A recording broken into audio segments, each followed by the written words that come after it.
Hey, what's up everyone? I hope you're all having a great day. Now this is going to be a different video than what I normally do.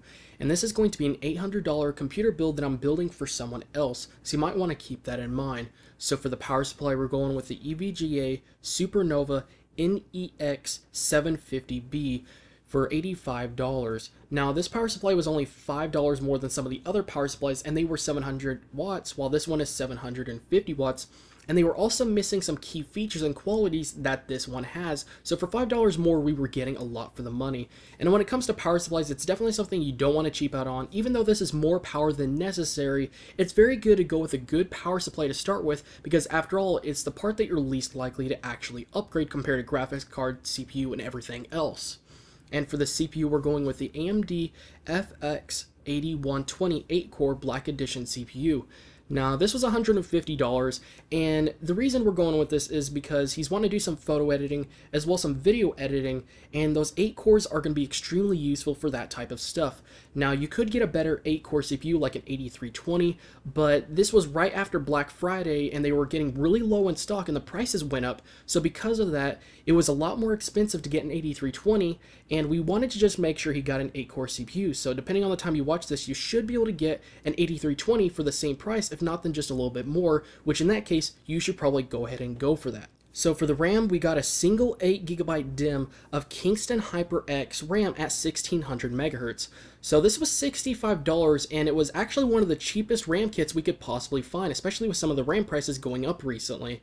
And it was 1600 MHz, it was cheaper than some of the 1333 MHz models, and this one was blue, so it'll really match the motherboard, which will really look nicely, and it's just good quality, very low profile RAM to go with. And for the motherboard, we're going with the MSI 970A G46 and 3 Plus motherboard. This was $90, and we were going to go with a better motherboard, but the problem is that a lot of them were either out of stock or the prices were just so high that they were getting close to the $200 price range, which at that point you could get a very good high-end motherboard for around $200 to $300. And this one just had all the basic features that we needed, such as you could have up to 32 gigs of RAM. It supports SLI and Crossfire, works on AM3 Plus CPU, so it could work on an 8-core AMD FX 8350, any of the newest CPUs, at least at the time, and it just had all the basic features, also including USB 3.0, and it was only $90, so we really cannot go wrong. Now, for the case, we ended up going with the Raid Max ATX 902WB for $75.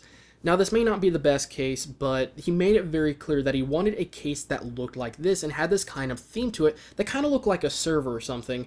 And I looked at some of the other cases around the same price range, and this one actually had some pretty good features compared to some of the other ones that I'm surprised to see that the other ones were actually kind of lacking. Now, you could get a better case, but just find one that fits your style, and this one fitted his style. And for the graphics card, we're going with the EVGA GeForce GTX 760 Superclocked Edition for $265. Now, I know this isn't the best graphics card and could have probably gotten something much better, and this is kind of low-end card, but he just wanted to be able to play all games perfectly fine. He doesn't care too much about higher max settings. He wants to be able to play all the titles, and also this one supports all the features that the higher end cards do support. And also, the performance is actually not that bad. It's very similar to the performance you see in a GTX 670, which for the 600 series was a very high-end card. So it's a very good one for the price, and really cannot go wrong. And also because it's much easier to upgrade the graphics card than the CPU, and that's once again one of the reasons we ended up going with an 8-core CPU, so then he's less likely to have to upgrade, and it's very easy to upgrade and change out the graphics card if he ends up actually needing to do that. Now, for the storage drive, the guy that I'm building this computer for already has a hard drive, so we didn't actually have to buy one, but to make this an $800 computer build, I decided to add one to the list, which is the Western Digital 1TB blue hard drive, which is usually around $60, which is an amazing hard drive for the price, and you really cannot go wrong with going with that.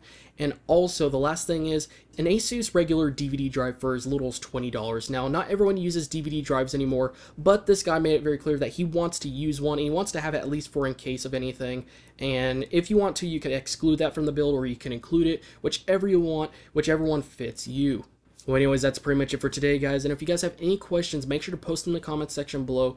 And also, if you're looking to make a red color scheme version of this computer build, I'll have some parts below that are very similar to these parts, but the main difference is that they will be red, so you'll have everything matching, so you could go with that. And I will be doing some unboxings for all these parts, as well as benchmarks for the 8120 compared to the FX 8350, as well as the graphics card, and so on and so forth.